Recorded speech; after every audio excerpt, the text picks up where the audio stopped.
I would describe my political views as the new right. I'd say that I'm left.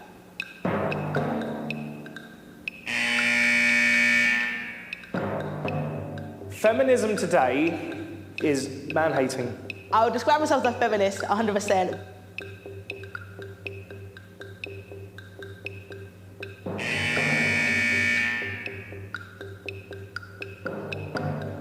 I don't believe that climate change exists.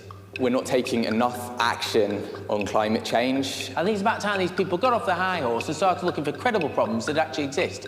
It's absolutely critical that trans people have their own voice. That's not right. You can't, you know, you're a man, be a man, or you're a female, be a female. Women do need to remember that we need you to have our children. Could I be friends with someone that says a woman's place is in the home? Right, OK, well, I'm an expert at flat packs. If you have any trouble, just watch me. So it looks like I've got your instructions here. I think so. Let me help you. It's just that bit there.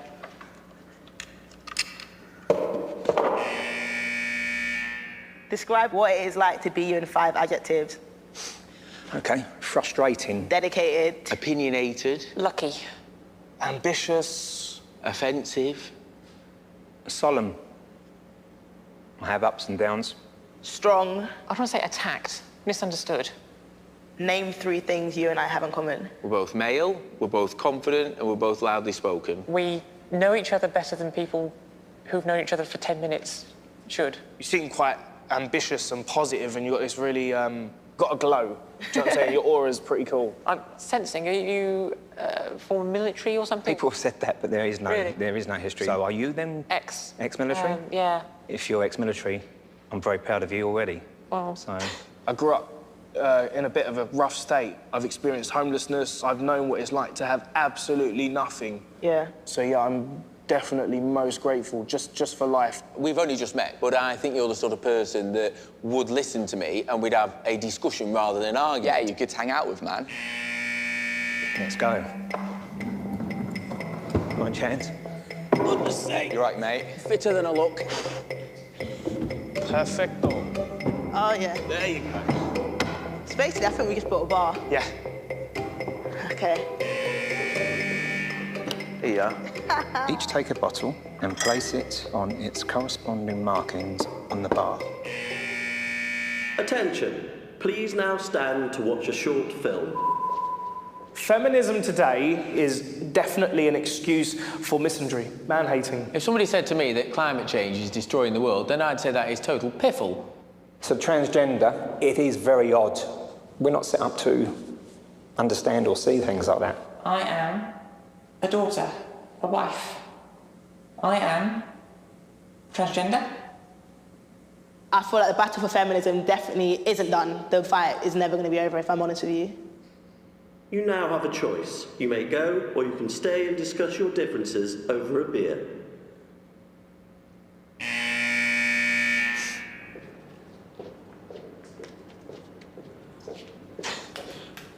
I'm only joking.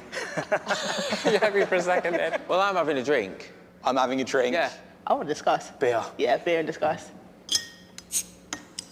Cheers. At the end of the day, mate, About I've reaching enjoyed out to working people, with you. yeah. And, you know, even if you wanted to convince people about your point, the productive thing to do would be to sit down and have a Just beer. engage. I've been brought up in a way where everything's black and white, but life isn't black and white. Yeah, I'm just me. Yeah. Smash the patriarchy. I'll give you my mobile number, you give me yours, and we'll keep in touch. I'd have to tell my girlfriend that I'll be texting another girl. She might be a bit upset with that, but I'll have to get round that. I'll have to tell my girl that she's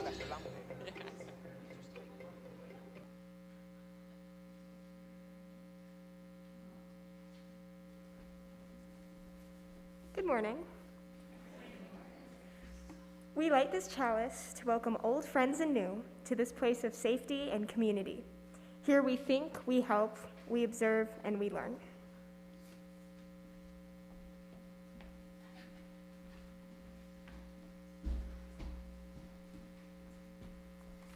Good morning.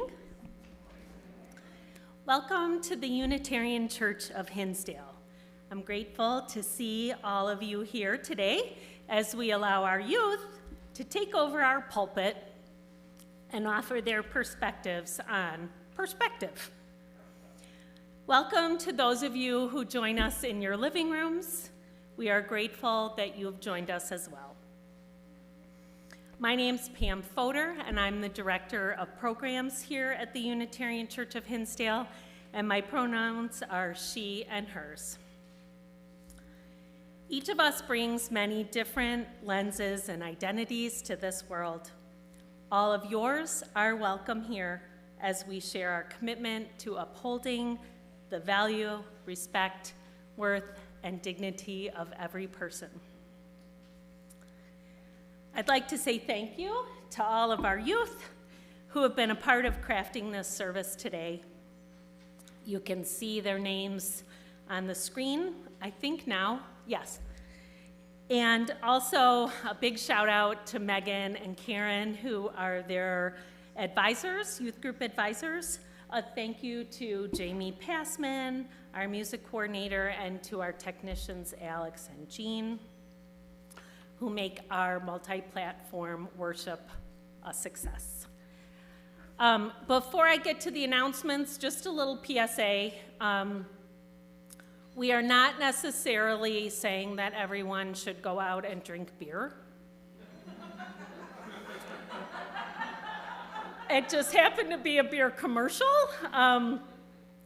What we are advocating is that you sit down at a table and enjoy the beverage of your choice to come together with other people. So that being said, there are lots of things going on around the church. If you're new to the church, you can sign up in the back at the visitors table, and we can make sure that you get our weekly and monthly news and notes and Touchstone, our publications. If you're joining us at home, you can go to our website, click on our contact form, and we'll be happy to sign you up for that. Just a couple quick reminders. Today, after the service, we're having an afternoon of fun and fundraising. Tim's downstairs making 3 different kinds of soup for lunch. They're all indigenous soups, and they're all vegan, so please enjoy. Debbie's downstairs busy putting together a fantastic book fair for us. All of the proceeds will come to UCH. And then at 1 o'clock, we're gonna rock the house with Cheryl Youngblood and the Youngblood Blues Band featuring our very own Jamie Passman. It's gonna be a fantastic afternoon. We're asking for free will donations, both for lunch and for the concert. The suggested donations are $10 for lunch and $20 for the concert, but we will take whatever you feel like putting in the basket. Also, be sure to see Nancy Kranz. Where are you, Nancy? Oh, at the gold table downstairs. You can't miss the gold table. To find out more about our upcoming auction, Club 152, celebrating our 152 years of existence. There's donation forms and ways to sign up and all kinds of information that you need to know. So see Nancy downstairs at the gold table. And finally, let's begin our time together, encouraged that we can bring all kinds of perspectives here together at the Unitarian Church of Hinsdale. Please rise in body or in spirit, either here in the sanctuary or at home in your living rooms, and join us in our opening hymn, number 361, Enter, Rejoice, and Come In.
There's like 10 verses to that song. So moving right along. As part of our service each week, we offer a gratitude moment where we celebrate an unsung hero in our congregation who offers their time and talent to create a world that is safe and just and beautiful for every person. And this Sunday, I get to offer that gratitude moment because it's for someone that I work very closely with, and I'm really sad, but I don't think I see his face. Today, we say thank you to Mike Ferrando. Mike has been teaching RE for many, many years, probably like 25, 30 years. All age levels, including being a youth group advisor. And for the past, I think it's 16 years, it might be 18 years, but he's been a coming of age facilitator with me, teaching and touching a lot of young lives. All of these guys. And he's my partner in crime, and I love him, and I'm so grateful for all the years that he's spent touching our kids.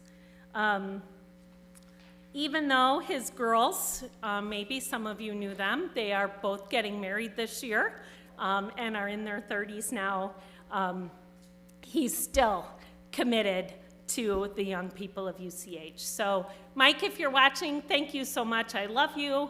The kids love you, and you're such a great part of the Unitarian Church of Hinsdale.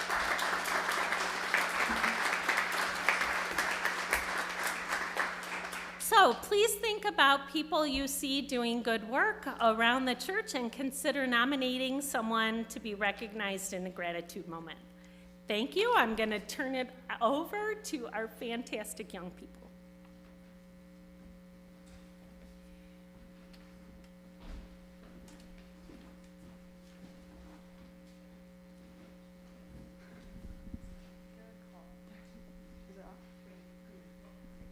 Hello. We would like to, at this time, invite up all of the young and young at heart for our all ages story. So anyone who's interested, please feel free to come up. Yeah, it's just super awkward. Here you go.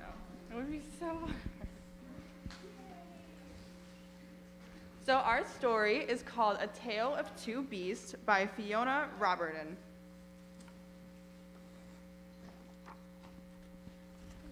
There we go.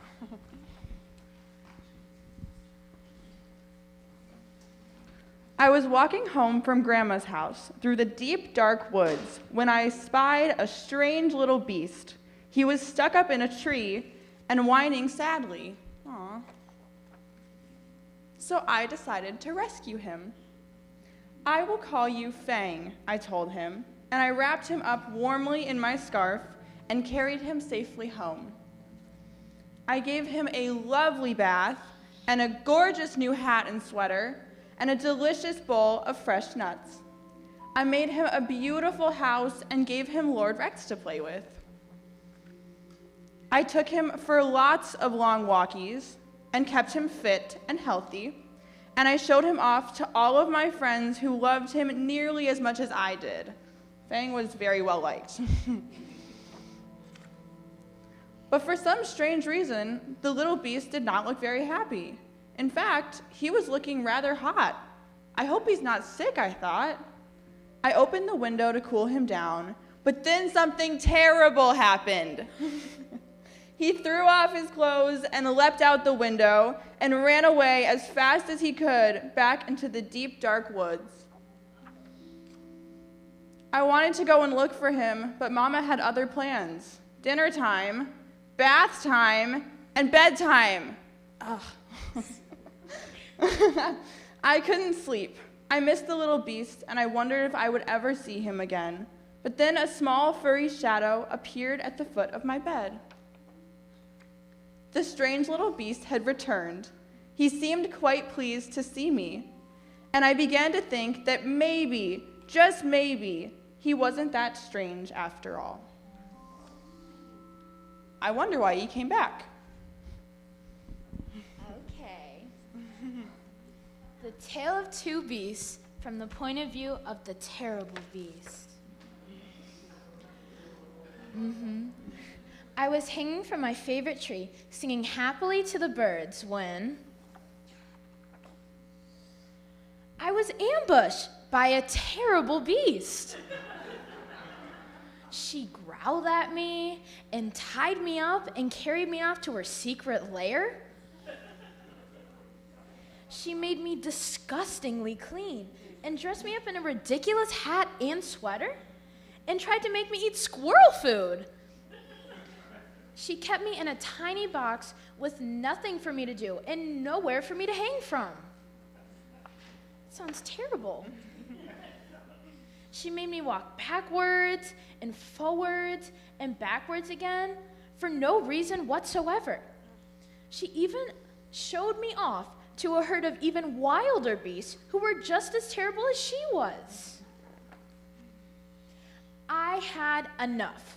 I made a cunning plan and put it straight into action. Free once more! I raced back to the deep dark woods before the terrible beast could catch me. It was peaceful in the deep dark woods. A bit too peaceful, perhaps, and also a bit wet. In weather like this, one could do with a nice warm hat. I snuck back to retrieve it under a cover of darkness. The terrible beast was waiting for me. She seemed quite pleased to see me, and I began to think that maybe, just maybe, she wasn't that terrible after all. The end. Thank you, guys. And now we will lead the kids out. And yeah. Yes.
Okay. All right, I'll move this aside then. What can we know about our and other people's perspective?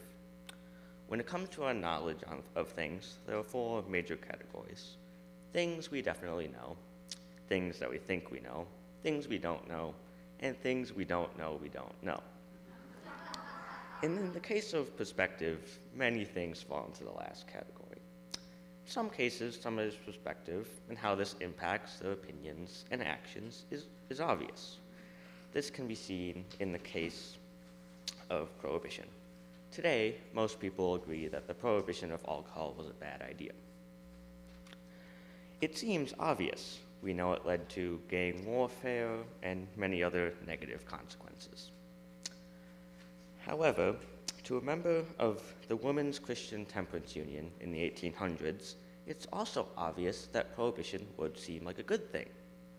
Their husbands were drinking so much alcohol that it would lead them to spend money, not spend time with kids, and often led them to become violent or get hurt themselves.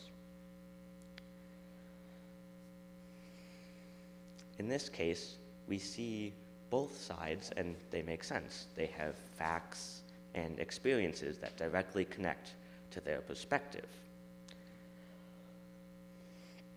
When we understand the other side's perspective, it's It's a lot easier to convince them that they were wrong, discover that you yourself was wrong, or find a middle ground where you could both be correct.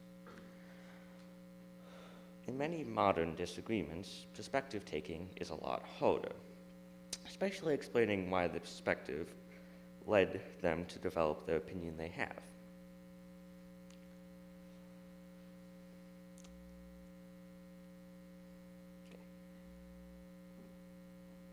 Today, it's very difficult to see why someone being homeless could connect to them developing misogynistic tendencies.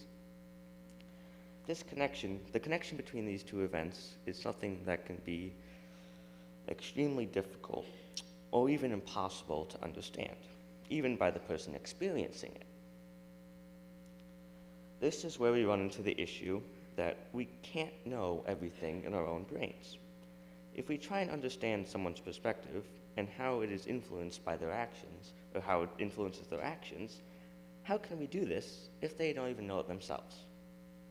The brain is such a complex thing that grasping all the factors and experiences that led to their conclusion is impossible. While we don't have a perfect understanding of this problem or a solution to it, the best thing we can do is try to recognize the real facts and experiences behind our opinions. Then, if we fail to recognize the real facts and experiences behind our opinions, then we can fall into the same trap. If we believe the right thing, but not because of the facts, but because of a collection of seemingly random experiences and things from our past, what's stopping us from believing the wrong things for the same reason? If we fight this in ourselves, we can learn more about this and maybe even fight it in others. So just remember, do you really know what you know? Do you believe something because of the facts you see, or because you're trying to explain something you can't? Does the person you are arguing with know this as well?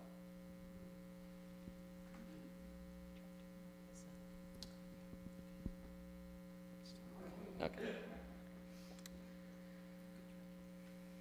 I invite you now to join me in a time of prayer, meditation, and reflection.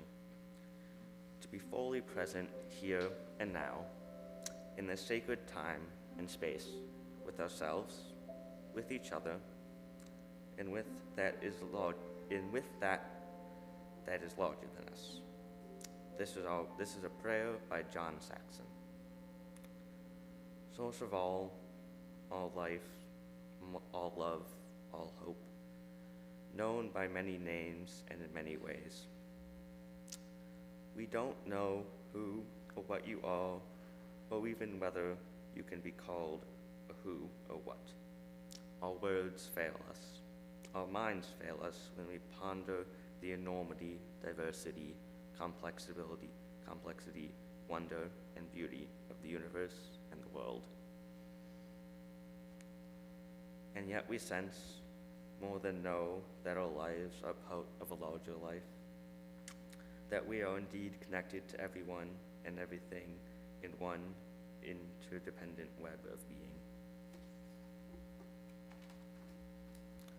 We give thanks this morning for all the gifts and blessings of life, for this day, for the beauty of wonder and the mystery of life, for our families and friends, for health and work, and for opportunities to learn and love and grow, for the love and support of others in times of illness or despair. But we remember too that others here in this room, in this city, and around the world live in poverty, fear, hunger, illness, isolation, violence, and economic insecurity. In the silence of this room and in the silence of our hearts, we may hear the call to a wider perspective and a deeper resolve. May we live with greater compassion and care for ourselves, others, and creation. May we heal and be healed. May we face the uncertainties and tragedies of life with hope, faith, and courage. And in these moments of silence, may our hearts speak silently all the prayers of our lives. In these reflections and prayers, we hold all the people of Ukraine and Russia. and discover again how brutal war can be. We remember those who have lost people they loved, their homes, and their sense of security. We remember the people who are used as pawns and treated without respect or dignity. May the people of good heart and faith stand up to Putin and restore peace and demand justice. May it be so. Amen. If something has arisen in you this morning, something breaking your heart open or filling it with lightness and joy, you are welcome to come up and light a candle. Those at home can type your intentions into the chat box, but please use only first names as the service is live to the wider world.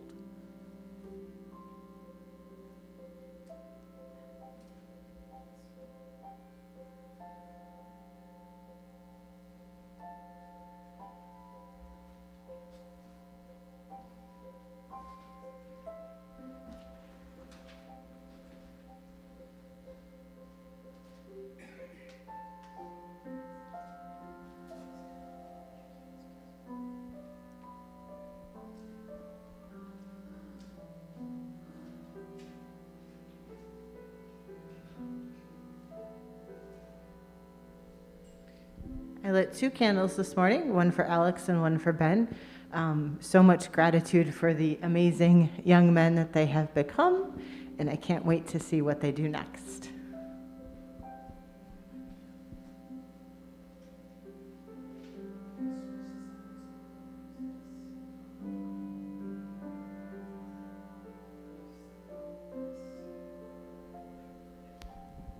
My name is Sandy. I lit 1 candle for myself and one for Darlene, who is recovering from a heart attack this week.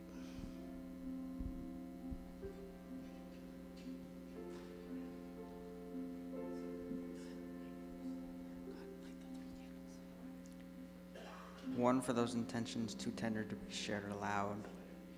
One for our leaders and our elected officials that might remember who they represent and where they live.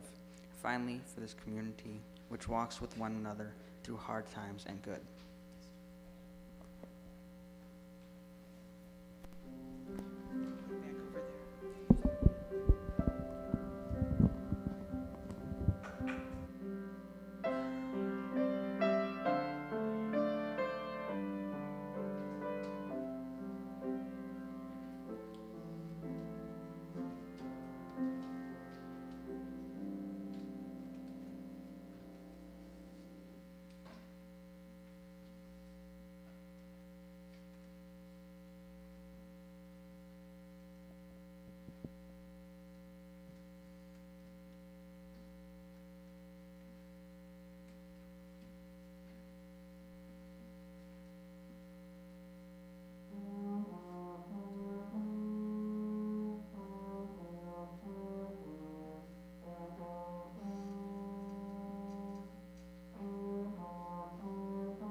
Ta-ta. There you go. Okay. Good morning. My name is Kate Snoffer. In a perfect world, perspective would be a two-way street. You have your perspective and I have mine, and we can both go along our merry ways, avoiding a crash on that two-way street. Everyone follows the law, everyone respects each other's perspectives, and all is well. Believe it or not, we do not live in a perfect world. The world isn't all two-way streets. There's always a one-way street thrown in every once in a while, and if you turn the wrong way on a one-way street, you're in trouble. Two people have differing perspectives on a topic, and suddenly you found yourself or the other person going down that one-way street, but the wrong way. In this imperfect world, we butt heads, quite often actually. We hear one thing we don't like and automatically assume the worst. We turn down the one-way street the wrong way, and we panic. Perspective is sort of a branch off of our beliefs. Our beliefs form our perspective. However, to understand perspective, we must go back to what influences our beliefs. Individually, think about your favorite holiday. You might love gifts and family time and think of Christmas. You might think of food and family time and think of Thanksgiving. Whatever the reason is, those reasons propel you to believe that your holiday is the best holiday.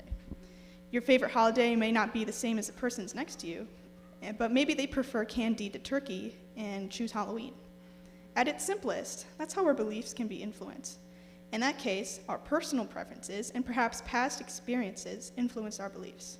Our favorite holidays are not exactly a hot and controversial topic nowadays. We find ourselves arguing over much more complex topics. How could we ever understand each other if our perspectives are so different? How could the other person think they are right when I clearly am? In order to understand and accept one another's perspectives, we must go back to the roots of our beliefs. The exercise we did with our favorite holidays was merely a warm-up. Now I want you to think of a debated topic that you hear about someone often on the news or in general media. Don't hold back. This is meant to challenge you. Some possible topics could include, but aren't limited to, abortion, gun control, immigration, vaccines, gender equality, and climate change. Once you have a topic chosen, think about your stance on it. Here's the trickier part. Think about why you believe in that. Did someone tell you to? Did you grow up with those same beliefs surrounding you? Did you develop those beliefs on your own? Did you experience an event that now influences you to think a certain way? There is no right or wrong answer. I'll give you a few moments to think and reflect.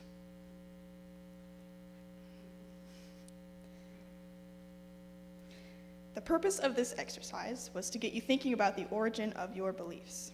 Some of you may have realized that you don't really know why you believe what you believe, and there's nothing wrong with that. You'd be surprised of a thing some individuals believe in without knowing why.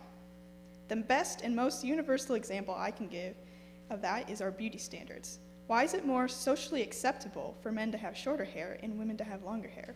And why do women feel the need to shave? Our cultural norms have a way of making us believe things without knowing why. Thinking of all the things I'm expected to do but don't truly know why? Why is the definition of success so often determined by wealth? Why do we only think about money? These questions may take a little more thinking than we have time for, but even so, I challenge and encourage you to take some time to think and reflect about the things you believe in but don't know why. Let's go back to our streets. We got our permit, our beliefs. We passed the driver's test and got our license, which is our reasoning why we believe what we believe. And we just got a brand new car for our 16th birthday, which is our perspective. And now it's time to drive. We've been driving for a while now, nice paved two-way streets. People with the same beliefs and perspectives as us pass by without a second thought. Life is good. But then we end up somewhere unfamiliar and unknown. We make a quick turn and find ourselves on a dreaded one-way street. Cars barrel towards us in the opposite direction.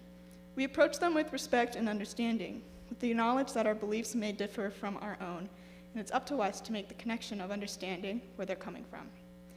We will not make any progress only refuting each other.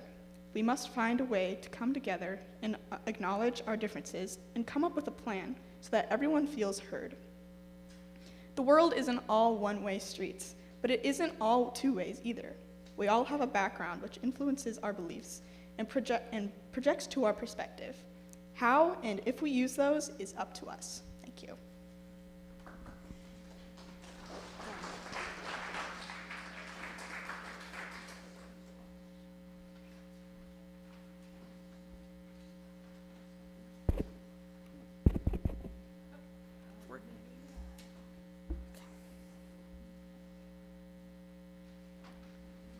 Google defines empathy as the ability to understand and share the feelings of others.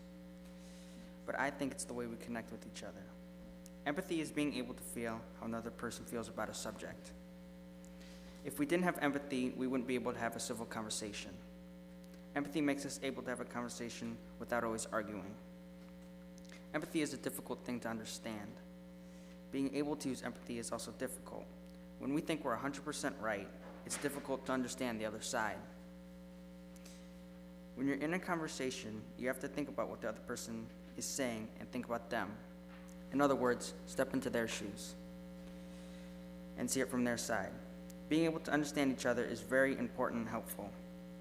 Sometimes I'm sitting somewhere and start to think, what if I were my parents? And I look at myself from their eyes and think about what would happen if we were in an argument.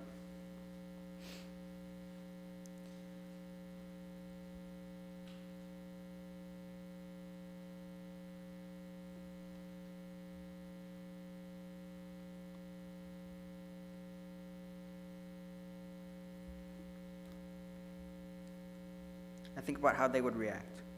Google does have some of the definition right, but empathy is being able to feel how the person you're talking to or arguing with feels. When I say feel, I mean they're angry, are they sad, are they confused? To understand how they're feeling, empathy connects us to each other. I'm going to give you a question. How well do you know the person sitting next to you? For some of you, you're just meeting this person. Some of you know the person sitting next to you pretty well. Now try to sit in the seat of the person next to you, but don't actually switch seats. But imagine you're the person next to you. What are they feeling? Are they confused? Are they happy? Are they sad? Are they doing fine? Now come back to you. What you felt was empathy. For those who didn't know the person sitting next to you very well, you probably found it a little difficult to understand how they're feeling. Empathy is something you must build. It's not easy to just sit down and feel how the other person is feeling. Empathy is how we really know each other. It's the connection with each other. Thank you.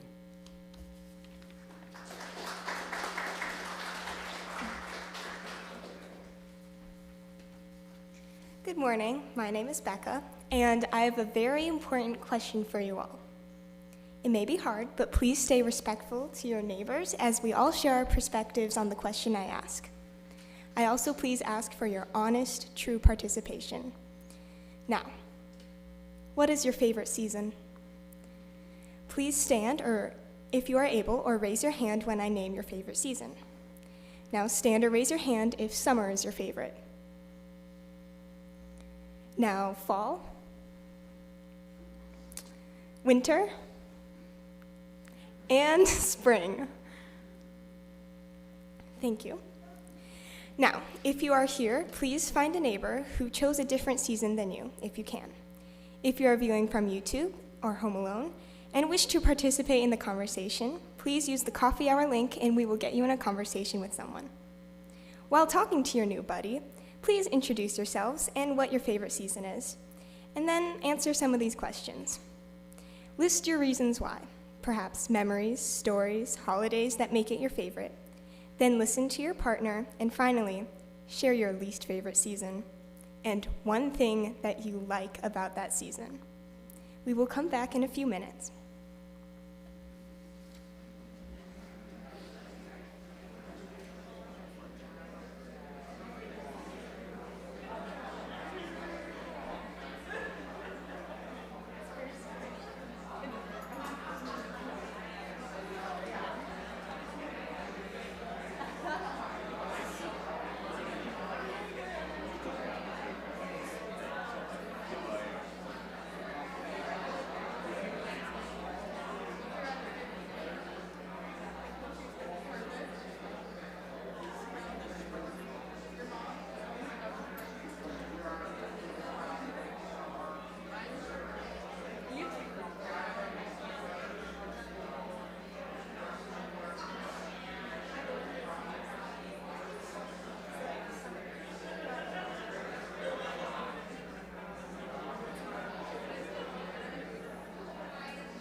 Thank you, everyone. I hope you had some engaging conversation with that. And now to completely change the topic, many of you may be familiar with the anti-sealing protests that have been occurring for many years. I ask that you please join us in watching the trailer for a movie, Angry Anouk, which is a beautiful documentary that I encourage you all to take the time to watch outside of the service.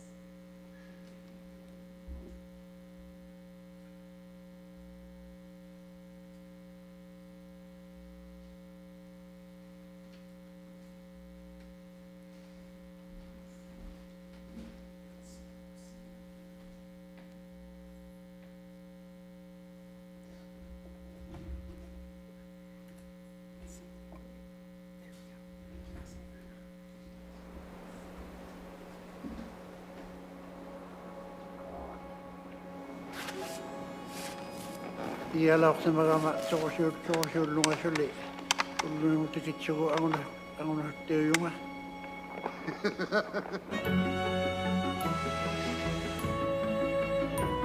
Some of my earliest memories are of seal hunting as a family. That's them eating seal meat? Yeah, it won't be scary in any other culture, but to us it's like very So cute. Canadiens assassins. Eh bien, c'est fini, ça doit cesser. C'est pour vous. Animal groups have been fighting since the 1960s to shut down the sealskin trade. And the prices for each skin fell from around $100 down to about $10.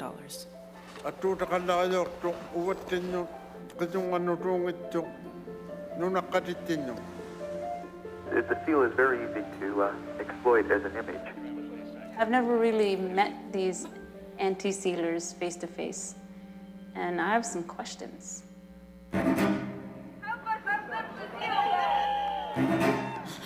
We have to stop the cultural prejudice that is imposed on us.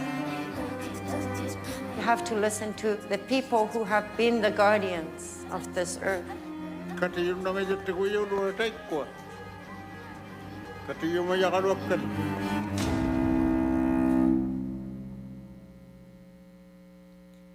Okay, so I watched this video in my Global Connections class this year, and it was as we were studying ethnocentrism, which, if you don't know what that is, it is when one group believes that their own beliefs and practices are superior to others. You should look into it, it's very important and relevant. In this film, we get to see how protests against seal hunting have affected the lives of the Inuit people. This new point of view challenged everything that my classmates and I believed was true. We initially thought that seal hunting was cruel and bad and should be completely outlawed, no questions asked. But then our teacher gave us the opportunity to learn that the Inuit group hunts seals correctly and that their entire livelihood depended on it. These were not cruel, inhumane people who were unsustainably hunting seals just because they could. In fact, they were the complete opposite. These were kind people who have had seal hunting as part of their culture for many years. They're a small group and barely contribute to seal deaths, and they use the whole seal for food and skins, which they sell in order to buy what they need to survive. The Inuit were allowed to continue to hunt seals, but due to the stigma and ethnocentrism that everyone had surrounding the hunt, the sealskin demand completely crashed. So before we watched the video, my classmates and I thought that we knew it all. But we had never even thought to think of the other side of the story. What we knew was the story of bored Canadians who were irresponsibly sealing for fun. But that was dangerous. That is what we like to call a single story. We talk about this a lot in our social studies department. Having only one perspective on a story limits your empathy. So the youth group today asks you to allow yourself to ask questions that open up the floor to a different perspective. Think about a time when someone was too stubborn to see your point of view. Was that frustrating? Now understand that you most likely do the exact same thing. You are not exempt from making the same mistakes that others do, no matter how aware you are of it. The thing with these perspectives is that they have boundless dimensions with no definitive right or wrong. What is right at one point may be wrong at another. It all depends. You will never be able to know someone's full reasons for their perspective, no matter how many documentaries you watch. It is your job to take what you know and use your empathy to put together your understanding. Not trying to understand is the most dangerous thing you can do. Now, think about which one of your perspectives you hold closer than others. Which one is the most stubborn? Why? Is it more profound, more agreeable? Is it based on a really important experience? Now think about strong opinions that others may have that you disagree with. Perhaps they have reasons just like you. For we are all humans, and that is our only true shared experience. Now that we understand the importance of perspective, I ask you to participate in another discussion. This one is more serious and relevant, and I mean it this time. This is probably a question you are tired of hearing, and as students who go to school every day, so are we. But now we ask, do you think we should be wearing masks? We won't stand up and sit down, but instead we will talk to a new neighbor about what we think. Don't worry if you and your neighbor agree. It will actually lead to a better conversation than you would think. A few things to think about are reasons why or why not we should be wearing our masks. Do you have a specific person or experience in mind that made your opinion? Keep the conversation open, but most importantly, make sure your conversation includes talk about the other side. It doesn't really matter what you agree upon, but if you talk about the other side, that shows that you have understood what the youth is trying to tell you today. So go forth.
Okay, don't worry, your conversation isn't over.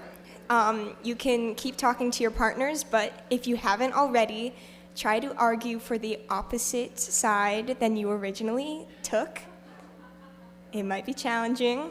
Have some empathy and keep going.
Okay, everyone.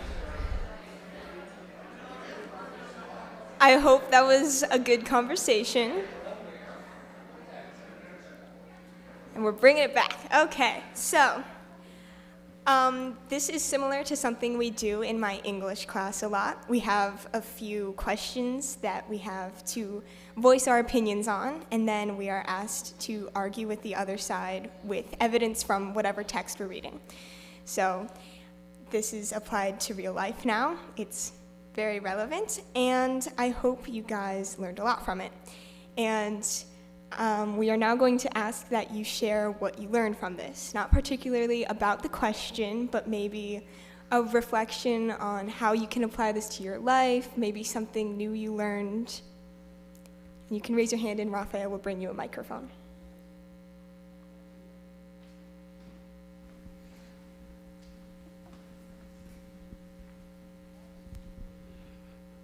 There's a difference between, oh, I understand how those people feel, and trying to take on those thoughts and beliefs yourself. To say, I think that this is right because, even though your mind is saying, this is not my idea. That's the harder step.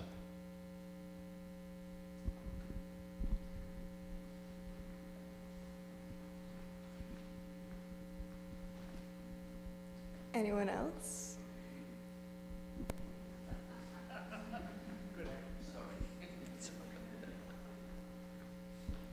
That was interesting. Interesting that just picking a topic allows a conversation to happen, whereas there wasn't a conversation before. That was fun.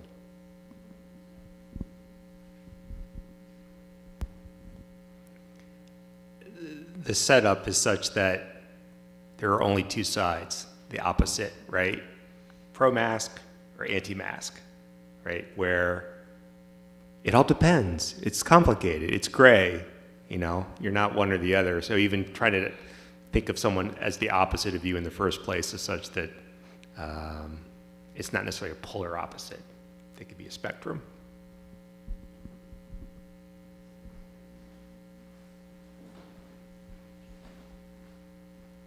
Okay, so what we want you to take away from this is you can hear and understand and just completely have the opposite perspective and just like completely understand it, right? But that by no means leads to you changing your perspective on something. So no matter how hard we try, there are still things that we can hold true no matter how much information we get. And that's the same for the people who disagree with you about everything else. So, we are now going to end.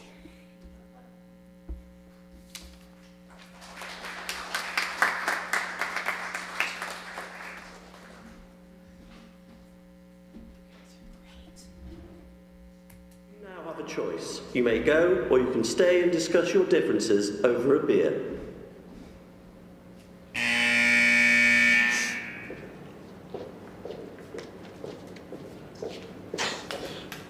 I'm only joking. You're happy for a second then? Well, I'm having a drink. I'm having a drink. Yeah. I will discuss. Beer. Yeah, beer and discuss. Cheers. At the end of the day, mate, About I've reaching enjoyed out to working people, with you. yeah. And, you know, even if you wanted to convince people about your point, the productive thing to do would be to sit down and have a It's beer. engage. I've been brought up in a way where everything's black and white, but life isn't black and white. Yeah, I'm just me. Yeah. Smash the patriarchy.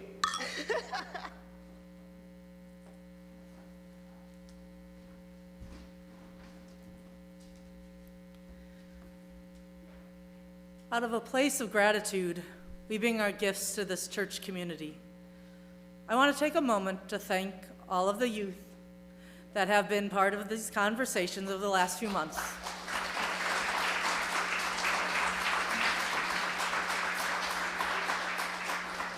It has been good to hear your thoughts and great for Karen and I to work with you through those conversations. All of us work together here at the church to make the world a little better place. We hope that you will take these conversations and perspectives out into your lives. Now is the time when we share of our own blessings to help the good work of this community go on. I invite you to say our offering words together. This church is made up of all of us. It is the work together, the work we do together, the fun we have together. It is what we share with one another, with the people around us, and with all the world. To give it home, you can visit our website, www.hinsdaleunitarian.org, and click the donate button. Thank you for your generosity and for all that you do for this church.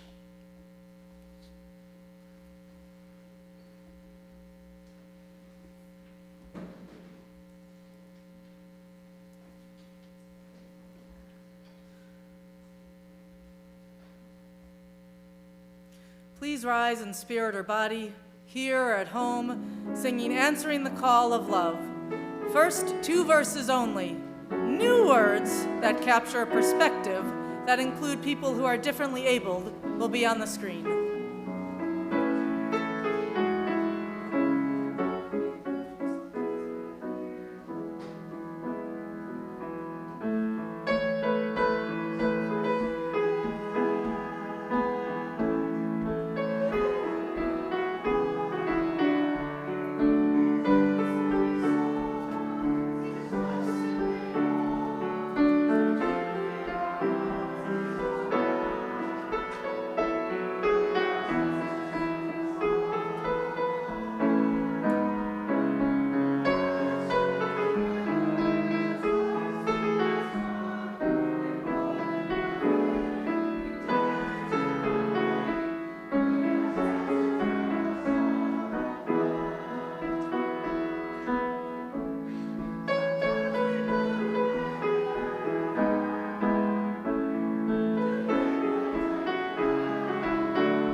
As we extinguish this flame and go back to our different schools and communities, may we take with us this wisdom and hope we have found here.